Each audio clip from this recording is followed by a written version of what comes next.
Phone tapping కేసులో SIT దూకుడు పెంచింది. బీఆర్ఎస్ వర్కింగ్ ప్రెసిడెంట్ కు నోటీసులు ఇచ్చారు సిట్ అధికారులు. నందినగర్లోని నివాసంలో నోటీసులు అందజేశారు. రేపు ఉదయం 11 గంటలకు జూబ్లీహిల్స్ పీఎస్లో జరిగే విచారణకు రావాలని నోటీసులో తెలిపారు. 2023 అసెంబ్లీ ఎన్నికల సమయంలో ప్రతిపక్ష నేతల ఫోన్లు ట్యాపింగ్ చేశారని ఆరోపణలున్నాయి. ఇప్పటికే మాజీ మంత్రి హరీష్ రావును విచారించింది సిట్. ఫోన్ ట్యాపింగ్ కేసులో సిట్ దూకుడు పెంచింది. బీఆర్ఎస్ వర్కింగ్ ప్రెసిడెంట్ కు నోటీసులు ఇచ్చారు సిట్ అధికారులు. నందినగర్లోని నివాసంలో నోటీసులు అందజేశారు. రేపు ఉదయం 11 గంటలకు జూబ్లీహిల్స్ పీఎస్లో జరిగే విచారణకు రావాలని నోటీసులో తెలిపారు. 2023 అసెంబ్లీ ఎన్నికల సమయంలో ప్రతిపక్ష నేతల ఫోన్లు ట్యాపింగ్ చేశారని ఆరోపణలున్నాయి. ఇప్పటికే మాజీ మంత్రి హరీష్ రావును విచారించింది సిట్. ఫోన్ ట్యాపింగ్ కేసులో సిట్ దూకుడు పెంచింది. బీఆర్ఎస్ వర్కింగ్ ప్రెసిడెంట్ కు నోటీసులు ఇచ్చారు సిట్ అధికారులు. నందినగర్లోని నివాసంలో నోటీసులు అంటించారు. రేపు ఉదయం 11 గంటలకు జూబ్లీహిల్స్ పీఎస్లో జరిగే విచారణకు రావాలని నోటీసులో తెలిపారు. ఇప్పటికే మాజీ మంత్రి హరీష్ రావును విచారించింది సిట్ 2023 అసెంబ్లీ ఎన్నికల సమయంలో ప్రతిపక్ష నేతల ఫోన్లు ట్యాపింగ్ చేశారని ఆరోపణలున్నాయి. సొంత పార్టీ నేతల ఫోన్లు ట్యాపింగ్ చేశారని ఆరోపణలొచ్చాయి. సొంత బావ ఫోన్నే కేటీఆర్ ట్యాపింగ్ చేశారని కవిత ఆరోపణలు చేశారు. ప్రస్తుతం కేటీఆర్ సిరిసిల్ల జిల్లా పర్యటనలో ఉన్నారు. సిరిసిల్ల జిల్లా నుంచి హైదరాబాద్ వచ్చిన తర్వాత సిట్ నోటీసులపై స్పందించనున్నారు కేటీఆర్. ఫోన్ ట్యాపింగ్ కేసు దర్యాప్తుపై స్పెషల్ ఫోకస్ పెట్టింది సిట్. హైదరాబాద్ సిపి సజ్జనార్ నేతృత్వంలో సిట్ ఏర్పాటయ్యాక దూకుడు పెంచింది. ఇప్పటికే ఇంటెలిజెన్స్ మాజీ చీఫ్ ప్రభాకర్ రావు, శ్రవణ్ రావులను ఇప్పటికే విచారించింది. ఫోన్ ట్యాపింగ్ కేసులో సిట్ దూకుడు పెంచింది. బీఆర్ఎస్ వర్కింగ్ ప్రెసిడెంట్ కు నోటీసులు ఇచ్చారు సిట్ అధికారులు. నందినగర్లోని నివాసంలో నోటీసులు అంటించారు. రేపు ఉదయం 11 గంటలకు జూబ్లీహిల్స్ పీఎస్లో జరిగే విచారణకు రావాలని నోటీసులో తెలిపారు. మరింత సమాచారం వెంకట్ అందిస్తారు. వెంకట్, ఫోన్ ట్యాపింగ్ కేసులో బీఆర్ఎస్ గవర్నమెంట్ లో కీలకంగా ఉన్న ఒక్కో నేతను సిట్ విచారిస్తోంది, ఎలా చూడాలి? భారత రాష్ట్ర సమితిని ఫోన్ ట్యాపింగ్ వ్యవహారం ఒక కుదిపేస్తుందని చెప్పొచ్చు.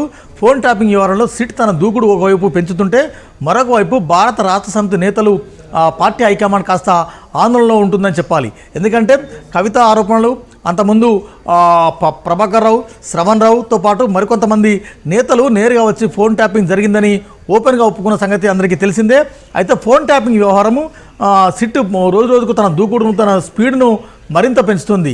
ఈ క్రమంలో ఇటీవల అంటే సరిగ్గా 45 గంటల క్రితం మాజీ మంత్రి, ఆ పార్టీలో కీలక నేత తన్నీరు హరీష్ రావుకు సిట్ నోటీసులు ఇచ్చి దాదాపు 7 గంటల పాటు విచారించారు. 7 గంటలంటే బీఆర్ఎస్ హయాంలో ఫోన్ ట్యాపింగ్ ఎలా జరిగింది, ఎందుకు జరిగింది, ఎవరెవరి ఫోన్ నంబర్లు ట్యాప్ చేశారు, వివరాలతో సహా కూడా 7 గంటలు 4 గోడల మధ్య కొంత కూపిలాగే ప్రయత్నం చేసినారు. మరో విడత మరోసారి రావాల్సి ఉంటుందని కూడా హరీష్ రావుకి చెప్పారు. అయితే హరీష్ రావు అలా వెళ్ళిన 24 గంటల గడవక ముందే ఆ పార్టీలో కీలక నేత, పార్టీ వర్కింగ్ ప్రెసిడెంట్ కేటీఆర్కి సిట్ నోటీసులు జారీ చేసింది. కొద్దిసేపటి క్రితం పార్టీ ఆఫీస్కి సిట్ పోలీసులు వెళ్ళారు. అయితే పార్టీ ఆఫీస్లో కేటీఆర్ అందుబాటులో లేకపోవడంతో తన నివాసం నందినగర్లో ఆ నోటీసులు అందజేసినట్టు తెలుస్తుంది. ప్రస్తుతం కేటీఆర్ సిరిసిల్ల టూర్లో ఉన్నారు. సిరిసిల్ల నుంచి హైదరాబాద్ తిరుగుముఖంలో ఉన్నారు. అయితే రేపు ఉదయం 11 గంటలకు జూబ్లీహిల్స్ పోలీస్ స్టేషన్ వచ్చి విచారణకు హాజరు కావాల్సిందిగా సిట్ పోలీసులు ఆ నోటీసులో పేర్కొన్నారు. అయితే వరుసగా హరీష్ రావు, కేటీఆర్, అంతకుముందు శ్రవణ్ రావుతో పాటు చాలా కీలకమైన నేతలు ఈ సిట్లో ఫోన్ ట్యాపింగ్లో విచారణ ఎదుర్కొన్నారు. ఇక మిగిలింది ఆ పార్టీలో కీలక నేత పెద్ద ఆయన. అయితే ఇప్పటికీ దాదాపు 160 నుంచి 180 మందిని సిట్ విచారించింది. చాలా కీలకమైన నేతల్ని కూడా సిట్ విచారించింది. పోలీసు ఉన్నతాధికారులు, మాజీ పోలీసు ఉన్నతాధికారులు, ఒక మీడియా ఛానల్ అధినేత శ్రవణ్ రావు, అదేవిధంగా హరీష్ రావు, రేపు కేటీఆర్. ఇక మిగిలింది పెద్ద ఆయన ఎవరు అన్నది అందరికీ తెలిసిందే. అయితే సిట్ విచారణ కేటీఆర్ వరకు పరిమితం అవుతుందా, లేకుంటే కేసీఆర్ దాకా వస్తుందా? మరొక కీలక నేత సంతోష్ కూడా ఉన్నారు. ఎందుకంటే ఇప్పటికే కల్వకుంట్ల కవిత నా భర్త ఫోన్లు ట్యాప్ చేశారు, ఫోన్ ట్యాప్ చేయించింది అటు హరీష్ రావు, సంతోష్ రావు అని ఓపెన్గా నర్మగర్భంగా పేర్లు కూడా చెప్పడం జరుగుతుంది. అయితే అందరూ హరీష్ రావు తర్వాత సంతోష్ రావుకి నోటీస్ వస్తుంది, సంతోష్ రావు విచారణ ఎదుర్కొంటారని భావించారు. కానీ సంతోష్ రావు పేరు తెరపైకి రాలేదు.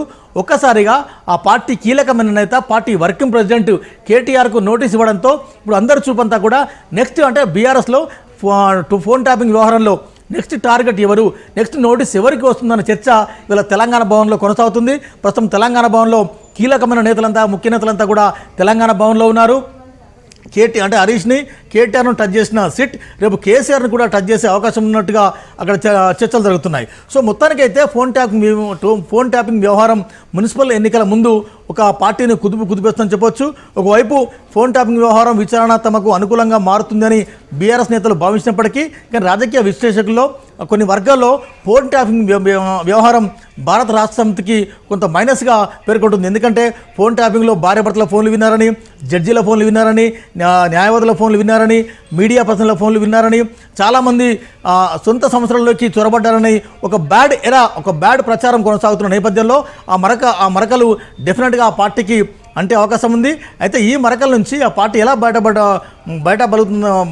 బయటగలుగుతుందన్నది చూడాలి.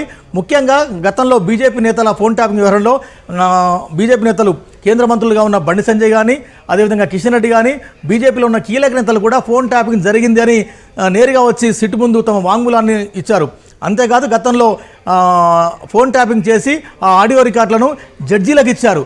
వాటి ఆధారంగా కూడా వీరి మీద విచారణ చేయాల్సిన అవసరం ఉందని బండి సంజయ్ పదే చెప్తున్నారు.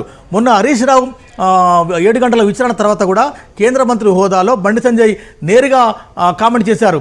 ఈ ఫోన్ ట్యాపింగ్ వ్యవహారం ఎందుకు కాంగ్రెస్ సర్కార్ తాత్సారం చేస్తుంది, ఎందుకు టైంపాస్ చేస్తుంది, ఫోన్ ట్యాపింగ్ జరిగిందన్నది ఓపెన్ సీక్రెట్. తండ్రి కొడుకులు అంటే కేసీఆర్ కేటీఆర్కు నోటీసులు ఇచ్చి అరెస్ట్ చేస్తే ఎందుకు అరెస్ట్ చేయడం లేదని బండి సంజయ్ ఒక పక్క ప్రశ్నిస్తున్నారు.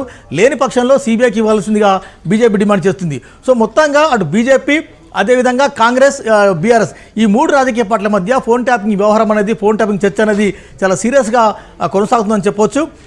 నిన్న హరీష్ రావు, రేపు కేటీఆర్, ఆ తర్వాత బీఆర్ఎస్లో నెక్స్ట్ నోటీస్ ఎవరికి, కేసీఆర్కి వస్తుందా లేకుంటే సంతోష్కి వస్తుందా అన్నది ఒక చర్చ తీవ్ర స్థాయిలో కొనసాగుతుంది.